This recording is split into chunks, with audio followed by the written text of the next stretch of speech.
بسم اللہ الرحمن الرحیم۔ جنگ خندق میں حضرت جابر رضی اللہ تعالی عنہ کی مہمان نوازی۔ حضرت جابر رضی اللہ تعالی عنہ سے روایت ہے کہ ہم خندق والے دن کھود رہے تھے کہ ایک نہایت سخت چٹان سامنے آ گئی، جسے توڑنے میں صحابہ کرام ناکام رہے۔ چنانچہ وہ نبی کریم صلی اللہ علیہ وآلہ وسلم کی خدمت میں حاضر ہوئے اور عرض کیا کہ یہ سخت چٹان خندق میں آ گئی جو ٹوٹنے کا نام ہی نہیں لے رہی۔ آپ صلی اللہ علیہ وآلہ وسلم نے ارشاد فرمایا، اچھا میں خود خندق میں اترتا ہوں۔ پھر آپ صلی اللہ علیہ وآلہ وسلم کھڑے ہوئے اور بھوک کی شدت سے آپ صلی اللہ علیہ وآلہ وسلم کے پیٹ پر پتھر بندھا ہوا تھا، اور 3 دن ہمارے ساتھ ایسے ہی گزرے تھے کہ کوئی چیز ہم نے چکھی تک بھی نہیں تھی۔ پس نبی کریم صلی اللہ علیہ وآلہ وسلم نے کدال پکڑی اور چٹان پر ماری، جس سے وہ چٹان ریت کا ٹیلا بن گئی، یعنی ریت کی طرح ریزہ ریزہ ہو گئی۔ حضرت جابر رضی اللہ تعالی عنہ جو حدیث کے راوی ہیں فرماتے، میں نے کہا یا رسول اللہ صلی اللہ علیہ وسلم، مجھے گھر جانے کی اجازت دے دیجئے۔ آپ کی اجازت کے بعد میں اپنے گھر آیا اور اپنی بیوی سے کہا، میں نے کہا کہ نبی کریم صلی اللہ علیہ وآلہ وسلم کی ایسی حالت دیکھی ہے جو میرے لیے ناقابل برداشت ہے، یعنی پیٹ پر وہ پتھر بندھا ہوا تھا، وہ دیکھا، اس لیے فرمانے لگے کہ وہ حالت میرے لیے ناقابل برداشت ہے، کیا تیرے پاس کھانے پینے کی کوئی چیز ہے؟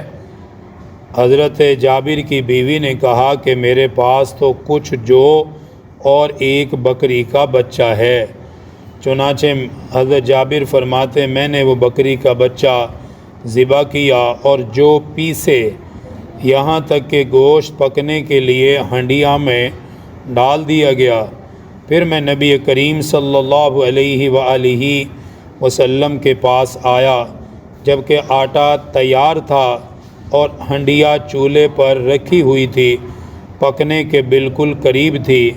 میں حضور کی خدمت میں آیا، میں نے کہا، میں نے تھوڑا سا سالن تیار کیا ہے، کچھ کھانا ہے یا رسول اللہ صلی اللہ علیہ وسلم، آپ تشریف لے آئیے، 1 یا 2 آدمی اور بھی ساتھ لے لیجئے۔ آپ صلی اللہ علیہ وآلہ وسلم نے فرمایا، وہ کھانا کتنا ہے؟ حضرت جابر نے پوری تفصیل بتا دی کہ 1 بکری کا بچہ اور تھوڑے سے جو ہیں جو پیس لیے گئے۔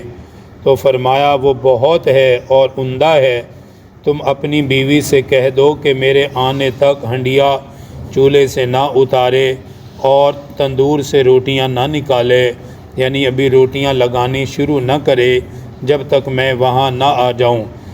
پھر آپ صلی اللہ علیہ وآلہ وسلم نے تمام صحابہ کو خطاب کر کے فرمایا، اٹھو چلو۔ پس تمام مہاجرین اور انصار اٹھ کھڑے ہوئے۔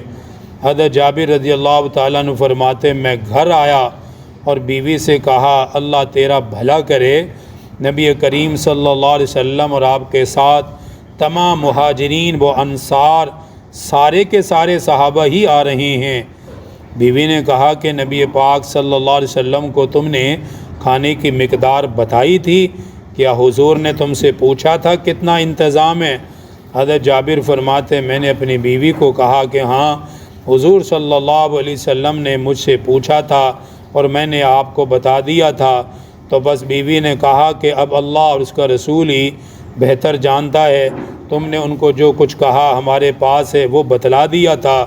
بیوی کی یہ بات سن کر فرماتے، مجھے کچھ حوصلہ ہوا اور میرے دل کا بوجھ دور ہو گیا، اور میں نے بیوی سے کہا کہ تو نے سچ کہا ہے کہ میں نے تو اللہ کے رسول کو بتا دیا، آگے اللہ جانے اور اللہ کا رسول جانے۔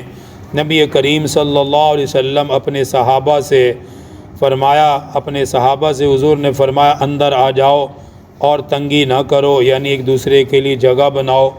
پھر آپ صلی اللہ علیہ وسلم نے روٹی کے ٹکڑے کرنے اور ان پر گوشت رکھنا شروع فرما دیا، اور ہانڈی سے گوشت اور تندور سے روٹی نکال لیتے، انہیں ڈھک دیتے، ان پہ کپڑا ڈالتے، انہیں اپنے ساتھیوں کی خدمت میں خود پیش فرما دیتے، پھر نکالتے، اور اسی طرح آپ تقسیم کرتے رہے۔ پس اس طرح آپ نے روٹیاں توڑی، گوشت اوپر ڈالتے رہے، سب نے پیٹ بھر کر کھایا، اور تمام صحابہ اکرام کے لیے وہ کھانا کافی رہا، اور کھانا اتنا کا اتنا ہی بچ گیا۔ آپ صلی اللہ علیہ وسلم نے حضرت جابر کی بیوی سے فرمایا، تم بھی اس میں سے کھا لو، اور دوسرے لوگوں کو بھی اس میں سے ہدیے کے طور پہ بھیج دو، کیونکہ وہ لوگ بھی بھوکے ہیں، انہوں نے بھی کچھ نہیں کھایا۔ تو اس میں حضور صلی اللہ علیہ وآلہ وسلم کا یہ عظیم معجزہ ہے کہ 2-3 افراد کا کھانا، 1000 کے قریب صحابہ کرام تھے، ان سب کے لیے وہ کافی ہو گیا۔ یہ حضور صلی اللہ علیہ وآلہ وسلم کی برکت سے ہوا۔ اللہ تعالیٰ دین کی صحیح سمجھ عطا فرمائے۔ الحمدللہ رب العالمین، والصلاة والسلام علی سید الانبیاء والمرسلین۔ ربنا آتنا فی الدنیا حسنہ وفی الآخرۃ حسنہ وقنا عذاب النار۔ وصلی اللہ تعالی علی رسول خیر خلقہ محمد۔